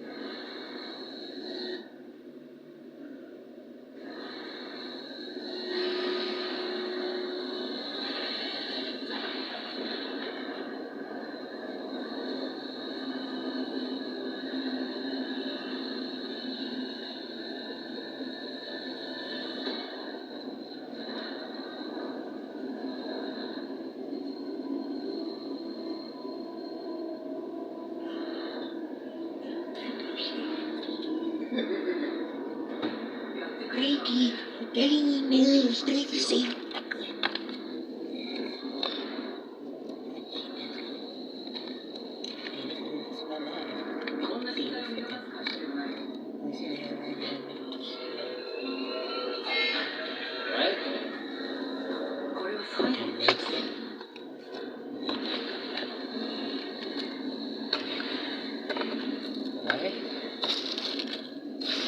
Shut the fuck up.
If anyone is listening, this is Dr. Lily Pierce on planet LV558 in Stores Moon. The Murlocs have overrun the colony.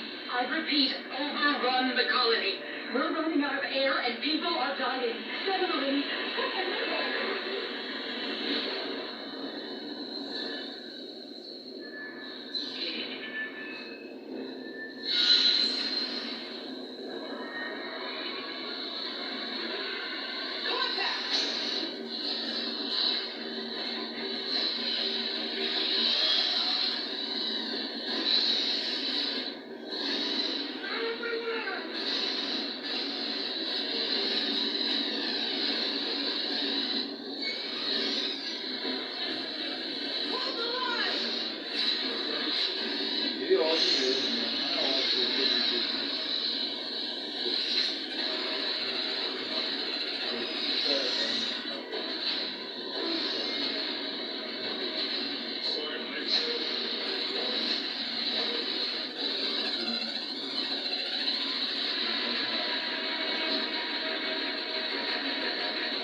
Weather conditions detected. Wind speeds reaching survival threshold. Seek shelter.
Sometimes things don't go as planned.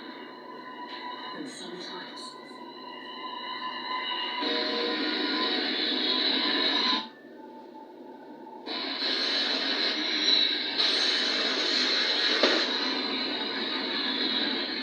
So, wat gaan jy doen as jy uitgaan? Digging. Always searching for answers we should have never asked. Okay, Zula. Always clawing at the Dis 'n goeie idee. surface. Fuck.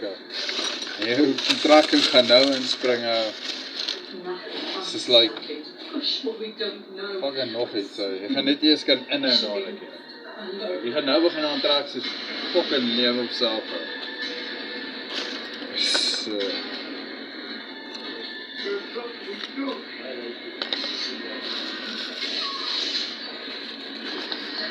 Wat sê jy?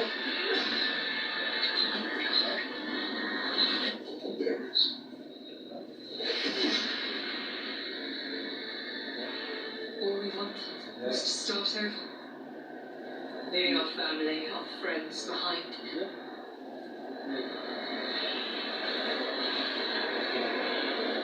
And we were so eager to hand ourselves over. But we just ended up the same.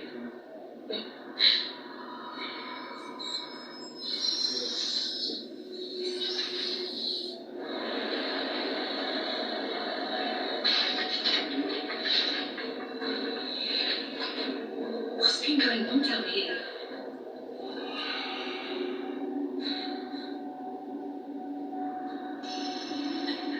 This wasn't an accident.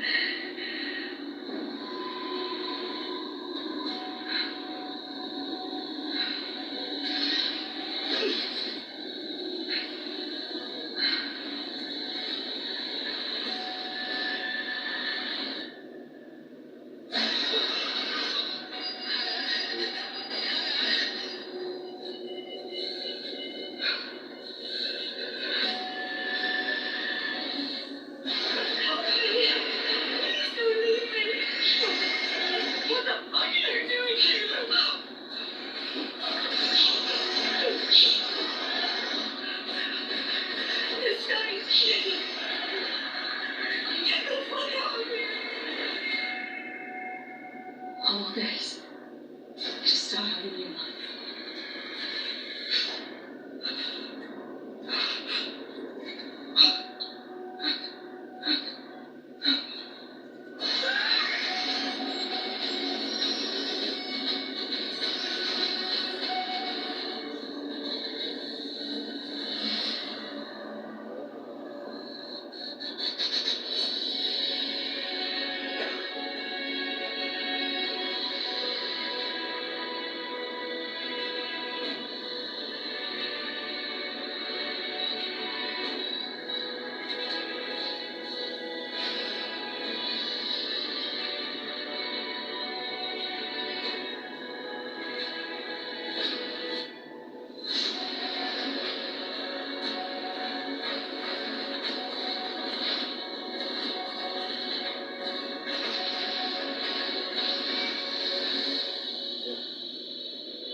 chef in the kitchen. Can we use it? No. He has lost his hand somewhere. Where?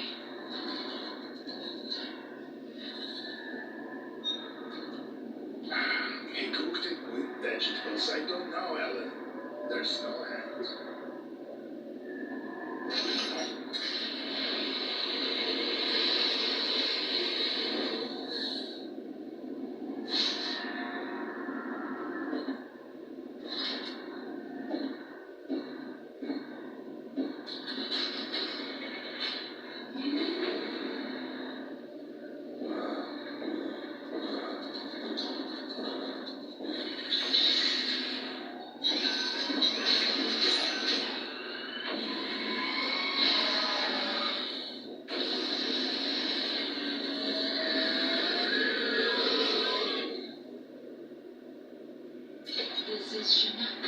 In the Khmer language, it means 1,000 Bulls Trust. How poetic.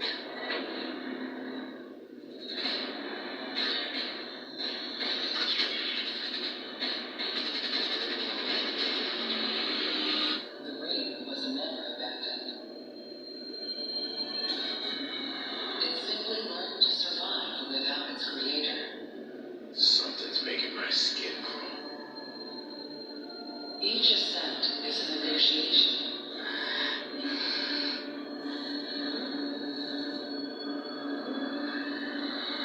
Here they come.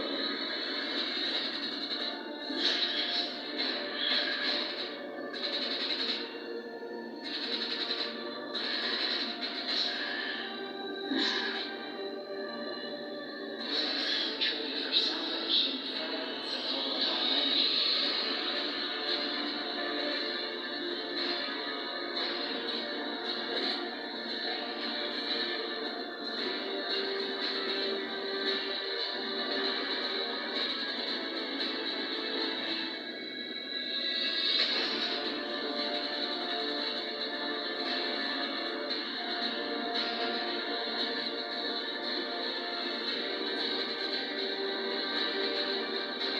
My suit energy's almost out. I don't know if we can make it home. That energy powers each run, but it was never ours to control. Nothing here obeys intent. It responds to pressure, presence, resonance.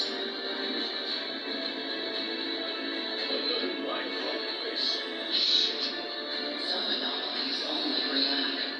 Others are waiting for company. Survival isn't winning.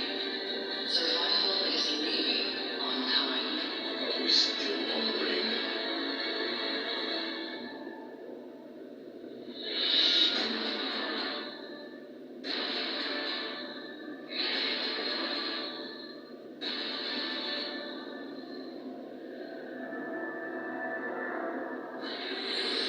Warning. Anomaly detected. All personnel evacuate immediately. Hey, over here. We gotta go.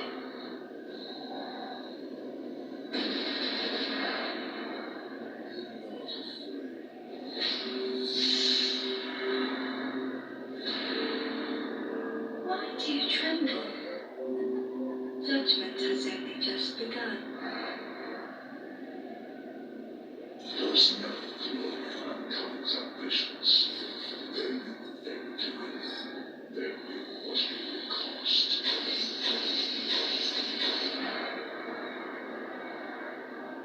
Attention. Nullifier Frontier engine online. All staff move to the safe perimeter.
Remember, the Golden Journey serves the interest of all humanity.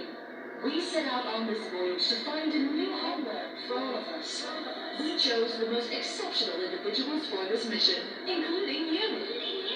Be proud that you are part of humanity's greatest venture.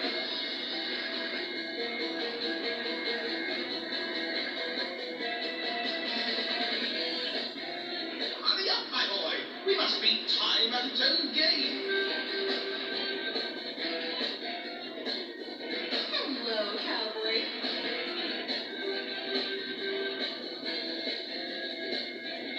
Our mission was clearly to expand human capabilities and potential.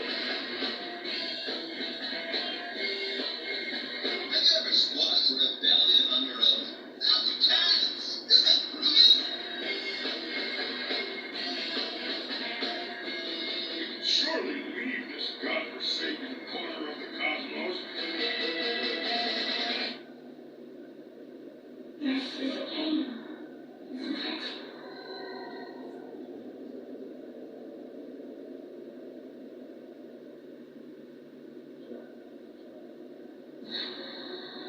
Please, over here. Come talk to me first. I can explain what's going on.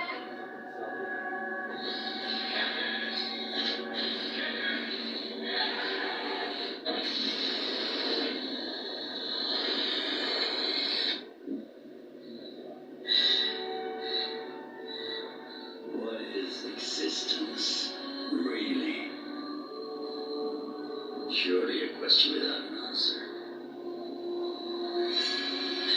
Your father thought he knew that it inspired him to grant wishes. Is that a nightmare? That's why all of us are here. You won't try to step, you know. Then you have to step beyond the walls around you. Play your father's game. Push the very limits until your reality itself. Right?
station. This place, wrong. This place, not right. You say that about every place. With insistence, wrong. Smell wrong. Smell bad. It smells the same to With me. urgency, move. Now under hide. Okay. If this With is growing impatience, be quiet.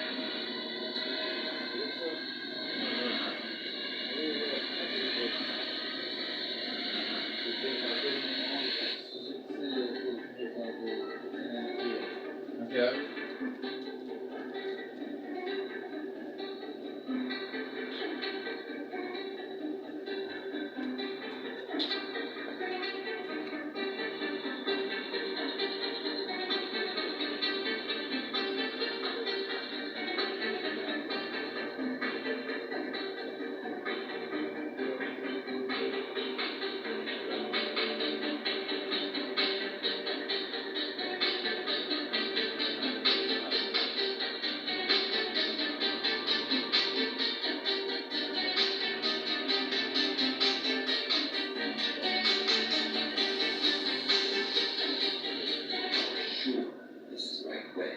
Indignation, pathfinding, very evidence smelling things. Evidence, stop. Paranoid, everything,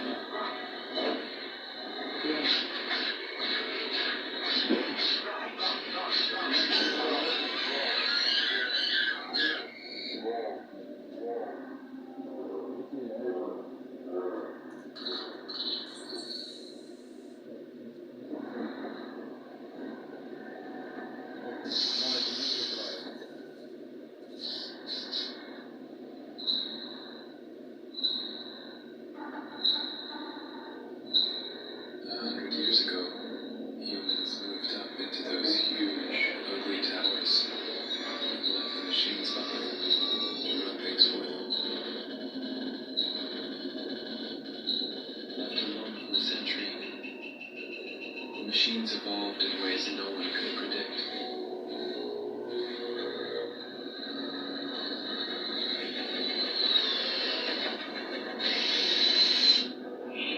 A new species, trying to survive, fighting for scraps, searching for the truth. An abandoned, poisoned wasteland, crawling with creatures beyond imagination.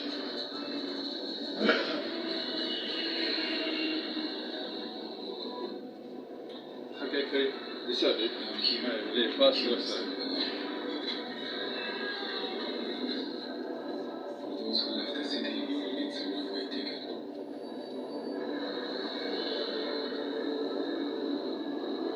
And they go for a reason. This evolution of the machines was not random. There's something vast behind it. It's coming from everywhere.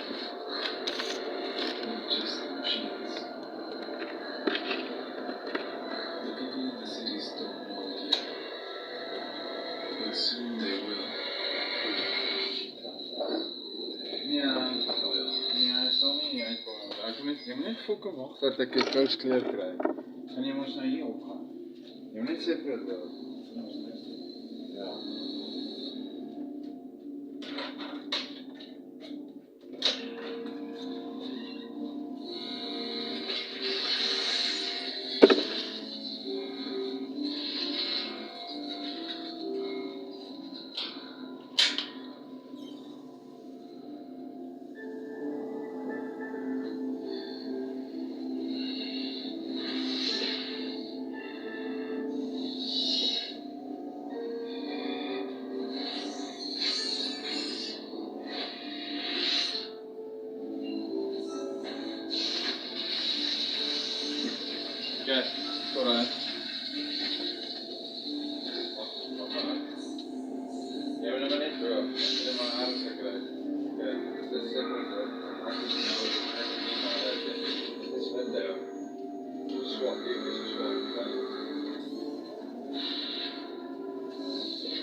skin crawl. Each ascent is a negotiation.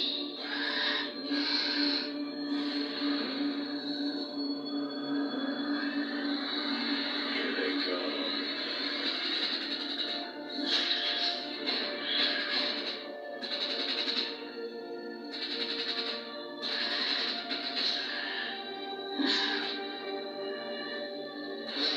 Traded for salvage in fragments of volatile energy.